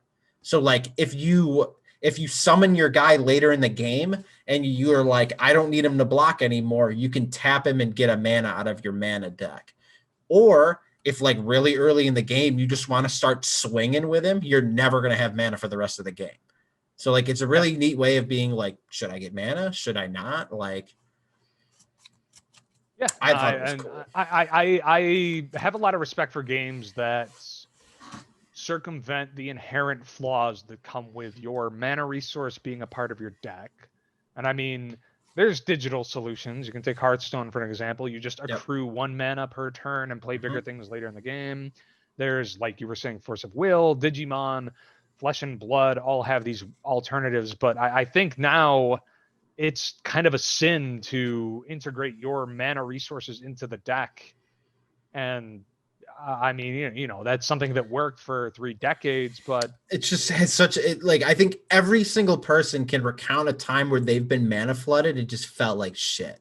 Like you've been grinding all day at this tournament, game 3 of the last round, and you get mana flooded and you lose because of it. Like right. it just feels bad. Like there's no like you can't Right. like that's just RNG that guarantees you lose. Like The big counter argument I had to that, because I would constantly have conversations about people with multiple card games just due to my history of judging events and yeah, working for stores. One of the big things people would bring up with like Yu-Gi-Oh, for an example, is that there's no mana resource, so the game really just comes down to what cards you draw in your opening hand. yeah. You get lucky enough to get the cards you need or not. But my stance on that is that applies to every game. You're just adding that layer of your mana resource being a factor in that too. Yeah. And I mean, I guess to a degree, Pokemon is kind of similar. Pokemon's got so many tutors and stuff though that like Pokemon your is hand kind is of never your hand. Your hand is this and the next 10 cards. Like it's kind of a creature of its own. And I mean, Pokemon is, they're at the point where they don't really have to be a good game because it's a beloved franchise that everybody knows and cares for.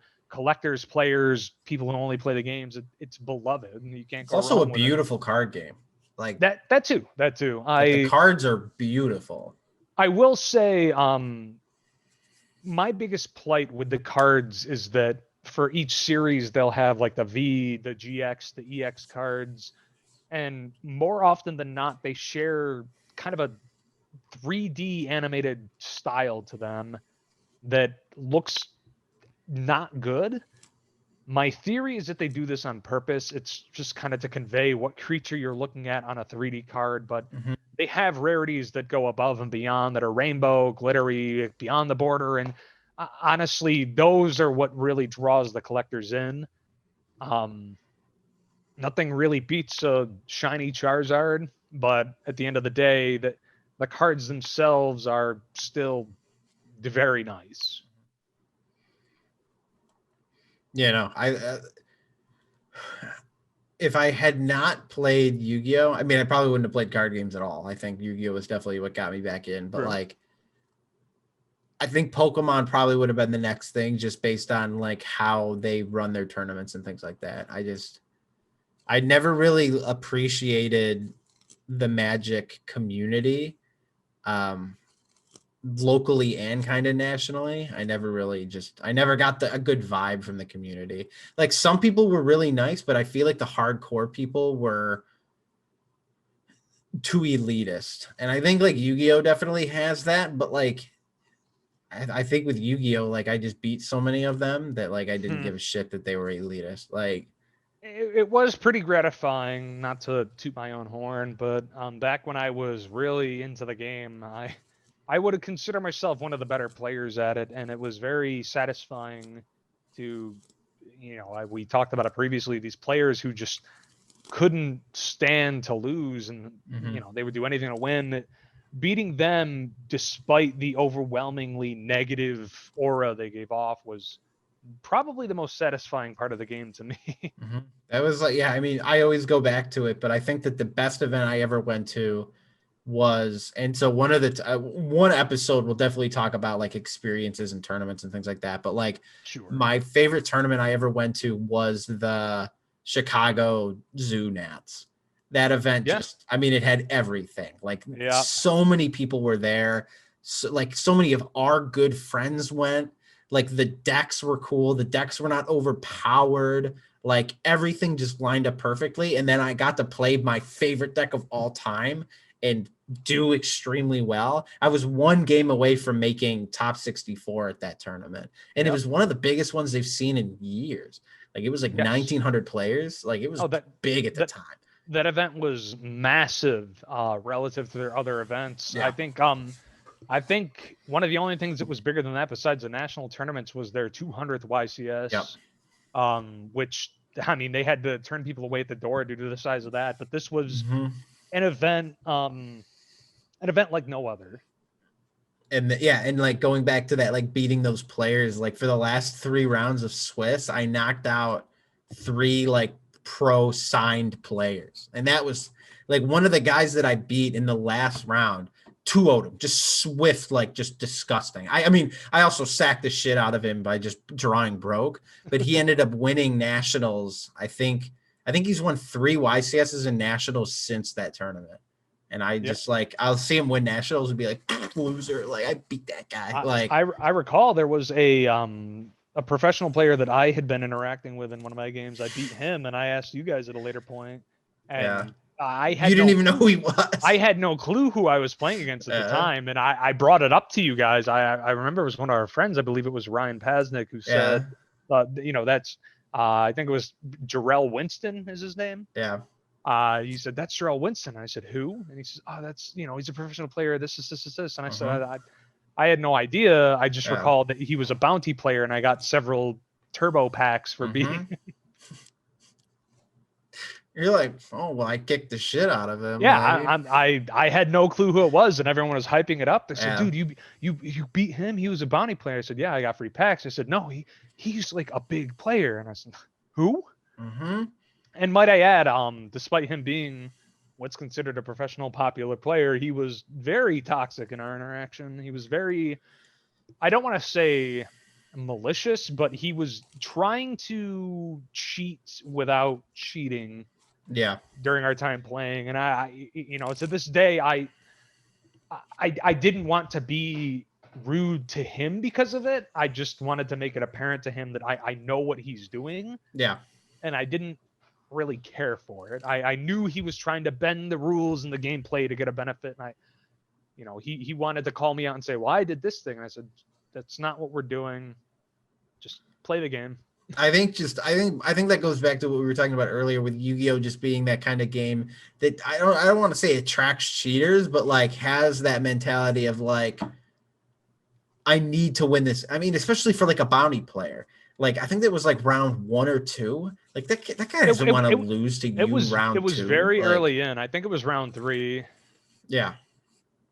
I think at that point it was round 3. Yeah. I think especially because you get to a point in the tournament where you look at your score and you say, I'm out. Like, you can keep playing, but a lot of like big name players will be like, I'm going to go do something else. I'm going to go eat dinner or drink or something. Like, well, I mean, that's the thing. You've seen it yourself. You lose your first 3 rounds at a tournament and you just say, okay, well, this is now a short vacation in a different city. Like, I'm not here for a tournament. I'm here to enjoy the rest of my weekend. Dude, my last 2 nationals experiences, I went 0-3 at both of them. And the last one, I didn't deal a single point of damage. It was I mean, well, that's for another episode, but like I was right. Dude, I remember coming home to Millennium, and I remember telling, oh my God, who was it? I don't remember. I was telling one of the employees, oh, how'd you do? And I was like, dude, I think it was Sean. Sean was like, how'd it go? And I was like, I didn't deal a single point of damage in 3 rounds. I can tell you, I mean, at least when I worked there, they still talked about that. They were. I remember one of my coworkers would regularly ask, "Who's that guy you're friends with that didn't do any damage at that national tournament?" Every time I'd say, "Someone's got to be in last." I was like, "I'm playing go second. I'm playing go second. No one's gonna do it." All 3 rounds, the person made me go second, and they just they made me go first, and I just got rolled. Absolute steamrolled. Like, yeah. No, that was the one before that. That one I did deal damage. That one I almost beat a kid. But then the next one, that was when I would just like draw and I'd be like I just had nothing. And with a game like Yu-Gi-Oh, no mulligans, the 5 cards you get, no mana, like the game's fast. Like I just was like, okay, I lose. Okay, I lose. Okay, I lose. Okay, I lose. And I did that 6 times in a row. Yeah, but I think going off that, the experience isn't really about whether you win or lose a game. It's just, it was a good time all around. Like, you don't go to win that event. You go to have a good time. So I think that kind of segues great into what I wanted to talk about next, which is like after COVID's not done. I mean, COVID's never going to really go away. Like, we're always going to kind of have like that lingering thought of it, whatever. But like, I mean, that anything coming forward, I think we're in a mindset where we approach card games, tournaments, and just public interactions differently. Yep. But yeah, whatever that might be, whatever the future holds. What were you saying? So like, yeah, whatever the future holds for these games, like what are those tournament scenes going to look like? Like, and not really in terms of COVID, but like I think in terms of attendance, because like my personal opinion is I think that like if YCS is to start up now or within like the next like, okay, let's pick a date of when I think that they're going to start. I'm going to guess maybe safe guess next January, I would say. Like, do you think that's safe to say? I mean, at this point, I've been so blindsided by information that we could say next January, and they could come out tomorrow and say we're going with it, or they could come out and say, well, they've already said that they're January's not for gone. a certain point. Right. No, I do know that. I mean, at least Yu-Gi-Oh, they withheld their national championship this year again. That's right. Yeah, I'd say let's go off of January next year. I don't want to give any listeners hope that we have insider info, but January next year. So like say January next year, major tournaments start back up. YCS's Magic Pro Tour, any Flesh and Blood national scene, whatever that is going to look like, what are those numbers going to look like? Because I think they're going to be huge. So I guess this is a question I've thought about a lot, and I'm glad you asked because I really haven't been able to kind of express that. Depends on the game. I think going in order, let's start with Yu-Gi-Oh! Because that's what I'm most familiar with. And just, generally speaking, I think the initial turnout was going to be huge, just kind of as a rejoiceful, like, we're back, we're with it. I wanted this for years. So initial turnouts will be scaled up regardless. Yu-Gi-Oh! Their online format, players have been using those cards for as long as this has been around. They are ready for this. They just need to go to those events. Now, I think that once we get back into it, there's going to be a lot less support for those online tournaments. So I don't want to say they'll be forced to, but players will have to themselves naturally lean towards in-person tournaments once again. So that's going to be an easy transition. I think they're in a really good spot. I think the only thing that's giving them trouble right now is manufacturing and distribution, but that's an easy challenge to overcome. I think they're going to be good. I think no, go on. Sorry. I was going to say in terms of Yu-Gi-Oh, because then we can just keep going down on different games. But like in terms of Yu-Gi-Oh, I think that, like, I mean, just looking at the group chats that we are in, like I at least like talking about like the Millennium one when we were talking about like YCSs and things like that. I mean, you have people that are talking about, like, I'll say Chandler, for example, like he was like, I believe it was him, or there were a couple other people that said when tournaments start happening again, I'm going to go hard. Like, I'm going to try to win a YCS. I'm going to do what I can to get to that level of play.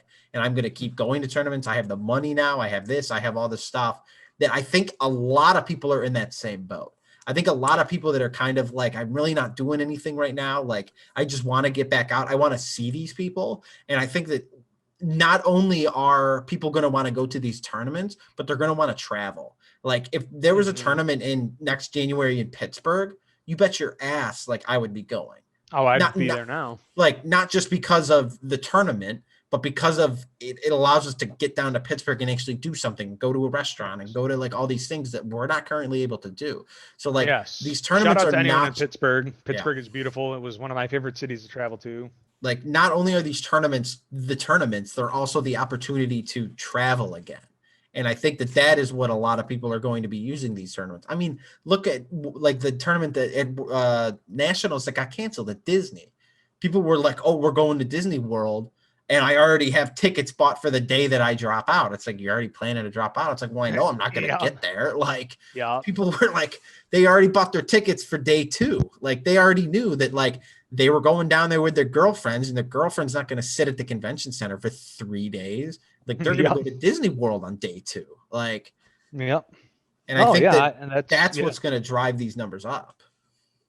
Yeah, there is kind of an itch to travel, and I mean, you have two groups of people that are invested in Yu-Gi-Oh right now. You have the group of people that are doing these remote play games that are eager to get back into regular games. Mm-hmm. Then you have the people that aren't doing remote play games that either for whatever reason don't like the format, don't have a camera, Mm-hmm. whatever, that still want to get back into these physical games. So no matter how you look at it, they're in a good spot because they haven't diluted their own market, and they also have kept the hype there. They kept the dream there. There's still people Mm-hmm. playing. There's still excitement around it. I think if we're gonna grade them, I think Yu-Gi-Oh did it the best. Mm-hmm. I think Yu-Gi-Oh definitely made it so that when things open back up, players are ready to go the quickest. Like if Yes. they said tomorrow that online play, or not online play, if physical play was allowed to happen again and they put out regional dates starting next week, that regional would have 400 people at it. Airlines Like, would have trouble booking flights. Like yes. they Like they people, would be booked for like yeah. yeah. Yeah, so I guess that's where I'd leave it on Yu-Gi-Oh. Yeah, I I think they're in think a you real good yeah. spot. Pokemon, I guess, is a really tough call because Pokemon, even before this, was kind of a mixed bag. Yeah. Um, Obviously, the market is different, the gameplay is different. So I think right now, Pokemon has a big problem with product. Yep. You cannot go to a store and purchase it. And I think until that is resolved, whatever that outcome might be, whenever we do talk about why that is, um, I think that they cannot succeed as a competitive in-person card game until that challenge is Mm-hmm. overcome. I I don't know what that is, but they have to do that. I mean, the simplest way of doing it would just be making the product worthless. Like, not in terms of the cards that are in there, but making it just like such a high supply that like scalpers can't buy it. Like, So I think, that they came out recently and outwardly said, this is what we're going to do, or this is our plan. I mean, for most of their most popular sets, they said we're reprinting, we're reprinting, we're yep. reprinting. But their bottleneck right now is the manufacturing and the distribution, and we're not seeing them overcome that right now. So once that is, I think that not only will bring back in-person competitive play, but there's going to be a lot of rippling effects in the market for people who have put all their chips in Pokemon. Yep. I think, and like, I think you kind of said it early on and it made me really think, but I don't think Pokemon will ever be the same. Pokemon to me was always that game that like when we would go to the locals and see like Yu-Gi-Oh players playing off in the corner, like the people that we knew, you had like us and then you'd have the Magic players, but the Pokemon was always very like young. Like it was a lot of like younger kids and things like that and like their Yes. families. Like there were a lot of hardcore Pokemon players, but a lot of them were much more young and just playing it because they loved the Pokemon games. Though I Yes. do not think that they will be ready to go back to the game just because of how difficult it is to actually play it. Like Right. those aren't the people that are buying singles off TCGplayer. Those aren't the people that are like trading massively. Those are the people that are going to Target buying a structure that can coming to play with it at Millennium Games in the Right. kid tournament. Like, I mean, as a beside, when I would do, because I'm a big fan of the pre-release format, yep. sealed format, draft format, I would do the Pokemon ones regularly, and I'd say 50% of the people there were young children having the time Mm-hmm. of their life. The Yep. other 50% were their parents just there to support their kids and Mm-hmm. say, I'm a big fan of Yep. Seviper. Oh, I love Blaziken, and just Mm-hmm. it was a good time for people who cared about the game and people who didn't, and that's kind of where it's at in my mind, is that there's too many people that don't care about the game That that are are just invested in it. that are just, they're invested in the money, they're invested in the Mm-hmm. collectability, whatever your reason is. Regardless, it is impossible to find products just out on the streets at MSRP, and when you can't get something for MSRP, it gets to a price point where it's not worth it.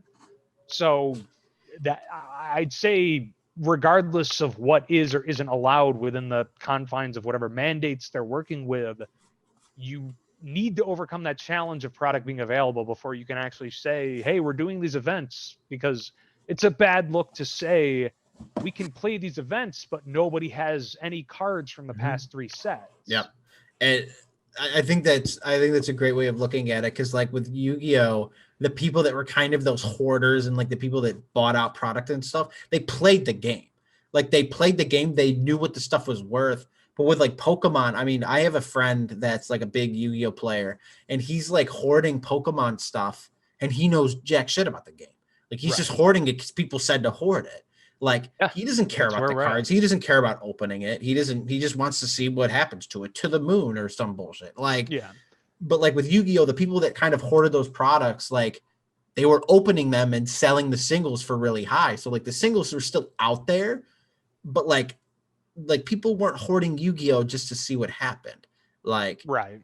Well, that, and I mean, if you look at historically where product is at, there's, I mean, we can compare every card game under the sun, but Yu-Gi-Oh isn't really a great game to sit on sealed product. Yu-Gi-Oh's value comes more so from 6 the months. the cards themselves, Yep. the like interesting things they have in them. I mean, obviously, sealed product at the end of the day is going to be a bigger deal than the cards themselves, but the return is just so small for that game that people who are buying $2,000-$3,000 worth of that game are opening the packs for a specific one chase card and selling everything else to recoup their losses. Yep. And that's why I like this whole collectability aspect they're going with, is because when people do that, they're just shoving a ton of cards into the market that people can then eat up. It keeps the game cheap for everyone else who doesn't want to spend that $3,000. I think that I mean, Yu-Gi-Oh cards don't hold value. Like, I mean, Nope. Like you'll have a card. Like, I mean, looking at some of the stuff, like I'm selling like first edition cards that like back in the day, like today I actually sold, this card was actually worth more than I thought it was, but like that grass looks greener. Like secret rare first ed from that set. Like a card that like pre-release retraded like $60 and stuff for is now worth like 10, which that's pretty high for one of those cards to like devalue to only that. But like, I mean, there's cards now that like, look at like Pot of Desires. You can get a common one for like $2. Like cards don't retain their value. And every time they reprint something, like with Magic the Gathering, I remember times when they were reprinting cards and the prices were going up because of how limited that second print was. In Yu-Gi-Oh, you have like a secret rare Pot of Desires. The next time they print it as common, that secret rare one's going to be like $30 less. Like, yeah, and I'm no speculative investor in these games either. I just know that they don't retain their value for a card. I mean, your example of that grass looks greener, that was an iconic format defining card that, I mean, it was huge. Obviously, I mean, it got up there in price, like really things high. Have changed over time, but it's a far cry from where it was at before. I think we went on a tangent. Pokemon is definitely in the boat of them hoarding the product, so you cannot access the game right now. And I think that is the barrier they need to overcome. Yeah, so I think if they were going to open up competitive play again in like national tournaments, things like that, I mean, they really have to do something in terms of the product. Like, because I mean, the tournament, like if you were to take the people that are buying the product, they're not going to be at that tournament. Like they're going to be at home holding that product to see what happens to it, which is just taking people away from that table. Unlike what we were saying with Yu-Gi-Oh, that person would be at that tournament trying to sell it, playing the game, that kind of stuff. So. There's a different mindset going in, and I think it's because Pokemon has such a broad appeal. I mean, like you said, you have people that don't really care about the game. They just understand that it is currently something worth investing in. Yep, which is sad, but But that's where that's at. For I guess the next game, Magic would be the next one we have to look at, right? Yeah. So I said it before, and I'll just kind of briefly circle over this. They drew their market away from themselves with Magic Arena. They have put almost 100% of their focus into Magic Arena to the point where it's obvious that they want to make that the first point of sale for their products, their investors, or whatever. To the point where before even any of this happened with the quarantine and everything, they were making a push to make that their platform for their world tournaments, their big events. So it's going to be weird for Magic because there's a lot of resentment in the community already about everything that's been going on. There's a lot of divisiveness between the players that are on Arena, the players that aren't, people who bought into one or the other. I want to be hopeful that, you know, every game makes a recovery and people don't lose their hobbies overnight. But Magic is a game that I have a hard time seeing having a long future. It's been a good 30 years, but I think the direction they're taking is kind of awkward, skewed, and doesn't really resonate with the people that love the game. I think that what Magic players are going to, I think early when they like, if they were to have like the Pro Tour start back up, or like what is their like YCS tournament level? Like what is that? They don't like. I want to say Grand Prix, Tour? Grand Prix, Grand Prix. Yeah. So if they were to have a Grand Prix in like a month, I think that tournament would be massive. I think that there would be a ton of people there. However, because Magic has changed so much over COVID, I think people are going to be coming back expecting one thing and getting hit in the face with another. They're going to come back and experience the Magic Arena vibe. They're like, because like when they left, they were going to Grand Prix and they were doing everything in person. They were having the live streams and things like that. They're going to come back to the Magic Arena, them finishing the tournaments on Arena, them streaming it through Arena, like that kind of stuff. Yeah. And then they're going to think about, okay, my LGS is not doing well because of the way that they're treating this game. I'm not doing well because of the way that they're treating this game. I thought I was going to experience one thing, which is why I think that tournament's going to be huge, because people want to go back to the way that they thought it was going to be, and they're going to realize that it's not that way moving forward. I think that is what would happen. Yeah, and that, to tie into that, I mean, Magic's biggest point right now, for physical at least, has been the collectible aspect. They want to make these cards lucrative. They want to make them interesting to hold on to. I foresee a lot of players who are in this and sitting comfortably on these collectible cards feeling a little resentment and bitterness towards having them when, you know, the Magic is just focused on Arena. It doesn't matter that you have this physical card. It's not online. Yeah, no, I think that they are just doing things that are very unlike what they have in the past, and it's not helping them at all in the future. I think that's just what it comes down to. Like, yeah, they lost focus about what retained players. I think they, and I'll say this just from an outsider perspective, I think they got lucky with a lot of their gambles in the past. And they got even luckier with a lot of the forgiveness they received for their controversies in the past. So I think, I think players, I think they were able to talk their way through a lot. Yeah. And I think players are really worn thin on that now, to the point where you can't really say or do much to get past that at this point. I think another big piece, and this goes back a long time ago as well, but like also very recently, so I guess it's great to talk about, is that another thing that Magic is doing is they're kind of shunning away some of their content creators. And like, I think the quickest way to kill a game, or in terms of video games, anything, is piss off the content creators. And like they started, I say that it happened a long time ago when they started cutting the Pro Tour like benefits. Do you remember when that was going on? Yes. They I remember, because I was watching Brian Kibler a lot play Hearthstone at the time, because that's what he was doing. And like, I remember him talking about it, but like the general gist of what I remember is that Pro Tour people used to go to the tournament. They used to be paid like kind of like a stipend to go to the tournament, to kind of bring like that, hey, the Pro Tour guy's here, Brian Kibler's here kind of thing. And they were getting rid of that stipend, and they were not kind of flying them out and housing them and doing all the stuff that they kind of promised. And that really pissed a lot of those pro players off. And it also pissed a lot of regular people off, because they were like, why the fuck are you treating these people like that? Like, and so kind of going to like today, you have, I mean, this happened last week, but Magic gave the finger to Tolarian Community College, the professor, like the big YouTuber. Yeah. And like the Flesh and Blood community was talking about it a lot, because in that video, they were talking about Strixhaven, which is the college within Magic the Gathering, has a set coming out. And they didn't let the professor have any preview card for it, and he was giving them free publicity and things like that, but they didn't give him any preview card for the set.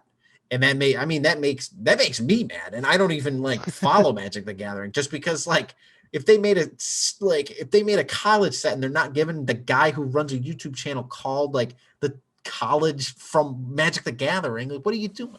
Like, and then the funniest thing is during that video, he got one of the pre-release cards for the new Flesh and Blood set coming out. So like he was like hyping up that game during one of his Magic videos, which like not a good look. It's not a good look for Hasbro at all. Not a good look. And then to kind of go on top of that, Rudy from Alpha Investments was like, welcome to the Flesh and Blood community, like Professor. And like Professor's like, I'm going to make a video on like how to play Flesh and Blood. What is the game? All this stuff. I mean, in his video, it was hilarious. He was showing the view counts of Magic's official channel versus his in terms of like the Strixhaven stuff. His videos were like 400,000 views. The Magic channels were like 8, 10, 12K views. Like, yeah, what are you doing? Like, this is person getting free publicity, and now his publicity is don't play this shit game. Go to this other one I'm about to teach you how to play. Like, yeah, I think Wizards of the Coast very quickly forgot that his loyalty ends with their loyalty. Yep. And when you break that trust, you have no contract or legal obligation to say, you know, well, this is justified and this is okay behavior. Mm-hmm. And I think that like if that fake Grand Prix that we were talking about, if that tournament comes around, none of those pro players are there because they got the finger years ago. The Tellurian Community College guy is there, or he makes a video saying don't go to this shit tournament, and Rudy's on top of that. That's horrible. Then you got people going there and they're like, where are the pro guys? Where are all the really big players? Where are all the super rich investors that are in this game? Oh, that's right. They went and they started investing in Flesh and Blood. Like, you're going to slowly realize that it's me and a bunch of like casual players at the tournament. Like, and that it's not what you remember. And then you're going to look for something else. Like, yeah. And honestly, to kind of tie into the last game, we could assess on, you know, what's going to happen when everything opens back up. Flesh and Blood is, I feel, waiting to go off. I feel they are just waiting for the opportunity to finally make it out of this quarantine. I think that's what'll make or break this game is what they do with the competitive scene. Yeah, I got that feeling from the beginning. I mean, they did a good job with the collectible aspect. They did a good job with the tournaments they already hosted. However, I think that there is a big queue of players just waiting to play this game, waiting to be the big Flesh and Blood player. There's a lot of people out there like that, and I think we're just waiting at this point.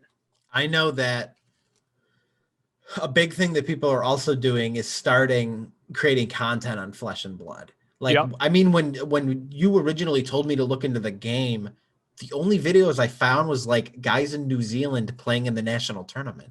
I'm like, this game's like, I was like, in my head, I'm like, this game has nothing. Like, there's no YouTubers pushing it. I think Alpha Investments had like one video about it, but he was like, I think early on he was like, this game could turn into something it couldn't. But then he started slowly making videos like, holy shit, this game's gaining traction. Like, but like there was really nothing. But I think now there's a lot more people coming out making videos about it. And I think there was like a Flesh and Blood cast is something, I think is what they're calling it. Session Blood? Yes, that's it. Session Blood. That's a podcast like completely about Flesh and Blood. Not to send people to that, but listen to it after this. Listen. Yeah, we'll make sure you listen to ours regularly. Then listen to theirs. Yeah. So Session Blood is one that's coming out. But like, shout out to Session Blood. I've never watched them. Yeah, but like, I mean, there's a ton of stuff that's going on with this game. Like, oh yes, and I think. This game had, like you were saying, back when I recommended it to you, it had maybe two big content creators, and they were just, you know, some people who made videos, and they were beloved videos. Now you have, I mean, like Channel Fireball, Star City Games, like everybody Everybody's on it. Front page of TCGplayer. Star City Games has a card, and they're hyping it up. Channel Fireball has like a dude that's like their flesh and blood guy now.